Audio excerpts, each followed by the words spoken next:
these are my basic tips for making hot chocolate bombs. Only make a few to start off with so you can get the feel of it.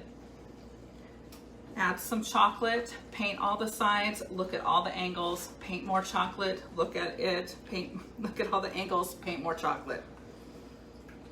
You will be successful with that. And again, I'm just gonna look at all the angles. So, and then turn it. You guys can see along with me. Look, I missed a big hole right there. Do you guys see that? So I gotta go put that in. So it looks pretty good other than that one giant hole on the side. So I was talking with the gal today that had a hard time getting hers out the first time. And we feel that she needed more chocolate. And she also put some cocoa powder in there. With the cocoa powder, I've had several people that have, it's made a mess. So I don't know if the cocoa powder works fabulously. Some people felt like it was too sugary sweet with the cocoa powder and the melted chocolate. So that's something to keep in mind. Chocolate shells are more brittle and will break easily than a filled piece of chocolate, right? So when I put this in the freezer like this, if I didn't have the marshmallows attached to it, I feel like it was more brittle when I did put these in the second time and then finished them off. So I just put them in now. If you want to add any sprinkles or anything, you can do that. But I just put it in there.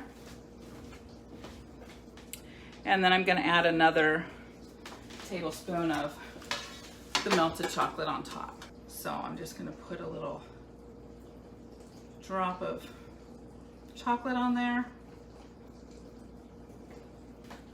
So there you go. Now if you do a whole bunch of chocolate and you get it all over the whole thing, you're going to have to break this outside as well as this inside rim. So this is the seal that you're going to want to break off so that you can get the chocolate out of there. So I'm just going to go put this back in the freezer so this one can chill for 20 minutes in my freezer. I don't know if it'll take longer for yours.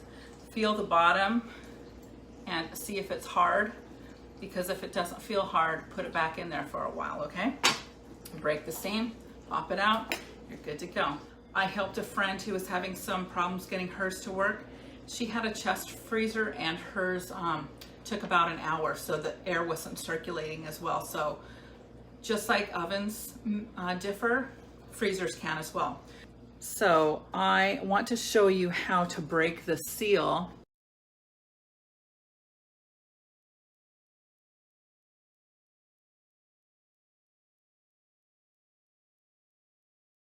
Show you here that I'm peeling it back, if you can see that. And then I'm just going to slide my finger around. So once you break the seal, you can just feel safe to push it out from the bottom. I'm trying to think how I can show that to you up close.